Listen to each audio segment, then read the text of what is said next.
Ariel Peña González. Autor del libro Democracia y Fetichismo entre otros y presidente de la Federación Sindical Utrecolí, miembro del C. de la CGT. El totalitarismo acecha.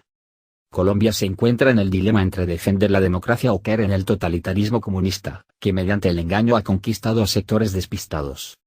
Por Ariel Peña González, mayo 24, 2018. Durante esta campaña presidencial, en varias ocasiones, al doctor Iván Duque, candidato del Centro Democrático, los periodistas le han preguntado lo siguiente: en caso de resultar elegido como gobernante de Colombia, ¿estaría manejado por el expresidente Uribe? Ante tal cuestionamiento el candidato ha respondido con toda claridad y sin vacilaciones. Sin embargo, esos mismos comunicadores jamás han interpelado a Gustavo Petro por la presencia de los partidos que lo respaldan en la Internacional Comunista del Foro de Sao Paulo, que apoya totalmente y sin ningún empacho la dictadura de Maduro en Venezuela. Como siempre, cabe recordar que los colombianos afiliados a esa logia marxista son progresistas, que es el de Petro, el Partido Comunista y la AP. En la actual campaña electoral, las fuerzas totalitarias, siguiendo las enseñanzas pérfidas del comunismo, utilizan la democracia para después destruirla. Esto significa que el triunfo de un candidato como Petro, sin importar la máscara que utilice, pone en peligro la libertad y democracia, ya que todo ese proceso izquierdista tiene más de 60 años de conspiración infiltrando la educación y a las organizaciones sociales, entre otras, y lo que no han logrado mediante las armas lo buscan con las elecciones.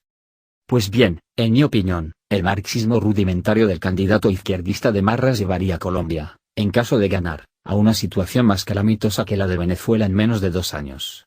Las finanzas en el país no son boyantes como sí ocurría con Hugo Chávez en la nación vecina, que exportaba hace 10 años más de 2,5 millones de barriles de petróleo y los precios superaban los $100, por lo cual la receta del socialismo del siglo XXI, así el candidato progresista lo niegue, se convertiría en una calamidad nacional. De acuerdo a los anuncios del candidato del Foro de Sao Paulo en lo relacionado al petróleo, el carbón y ciertos sectores de la economía nacional que se expropiarían, prácticamente acabarían con el aparato productivo, al igual que Venezuela, lo que aumentaría la pobreza y como ingresos solamente quedarían las remesas que mandan de otros países y los dineros del narcotráfico, que son insignificantes para satisfacer las necesidades de 50 millones de colombianos. Lo anterior produciría una estampida de la población colombiana a países vecinos igual o peor que la de Venezuela, en donde muchos jóvenes profesionales les tocaría vender caramelos en los transportes públicos de Quito, Lima, Santiago o Buenos Aires, o empleándose en peores oficios.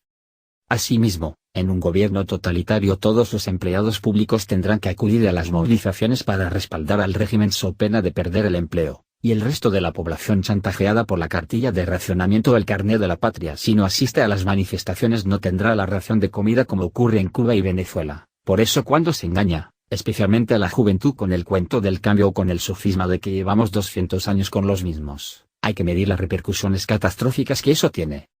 No obstante, presagiando la derrota el candidato Petro ha comenzado a hablar de fraude, sin ninguna evidencia real, sino mediante especulaciones y dice que van a inscribir 100.000 testigos electorales y pide llenar las plazas públicas a las 4 p.m. el 27 de mayo, que es como una especie de levantamiento. En lo referente a los testigos cualquier partido está en su derecho de cuestionarlos, lo malo es buscar el alzamiento de sus fanáticos, quedando claro que para el totalitarismo comunista las elecciones sirven pero si las ganan.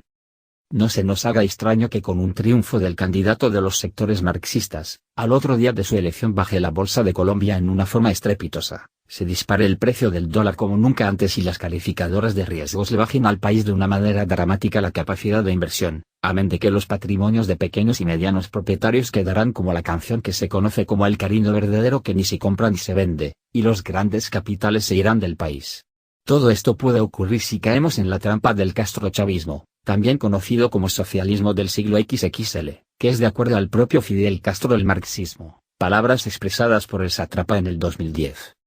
Colombia se encuentra en el dilema entre defender la democracia o caer en el totalitarismo comunista, que mediante el engaño ha conquistado a sectores despistados para conducir al país a una aventura irracional. De ahí que hay que recordar a Napoleón cuando decía, la realidad tiene un límite, la estupidez, no.